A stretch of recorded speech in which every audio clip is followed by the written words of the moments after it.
In the mathematical areas of number theory and analysis, an infinite sequence is said to eventually have a certain property if the sequence always has that property after a finite number of terms. This can be extended to the class of properties P that apply to elements of any ordered set. Motivation and definition. Often, when looking at infinite sequences, it doesn't matter too much what behavior the sequence exhibits early on. What matters is what the sequence does in the long term. The idea of having a property eventually rigorizes this viewpoint. For example, the definition of a sequence of real numbers converging to some limit a is: for all epsilon greater than 0 there exists n greater than 0 such that, for all n greater than n, and minus less than epsilon. The phrase eventually is used as shorthand for the fact that there exists n greater than 0 such that,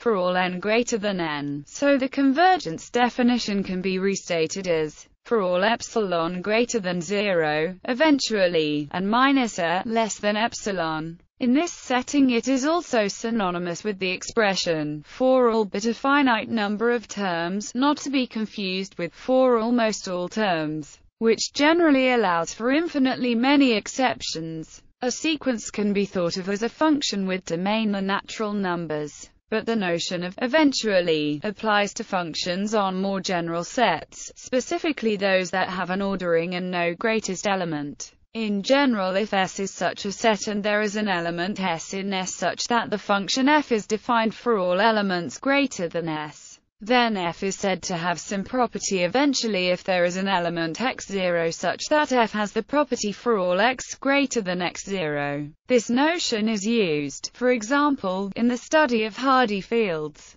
which are fields made up of real functions that all have certain properties eventually. For example, in studying the asymptotic behavior of certain functions, it can be useful to know if it eventually behaves differently than would or could be observed computationally, since otherwise this could not be noticed. It is also incorporated into many mathematical definitions, like in some types of limits and big O notation for describing asymptotic behavior. Notation. The phrase eventually is used in such contexts as is eventually true for, is true for sufficiently large, which is actually shorthand for such that is true, or, somewhat more formally, this does not necessarily mean that any particular value for is known, but only that such an exists. The phrase sufficiently large should not be confused with the phrases arbitrarily large or infinitely large.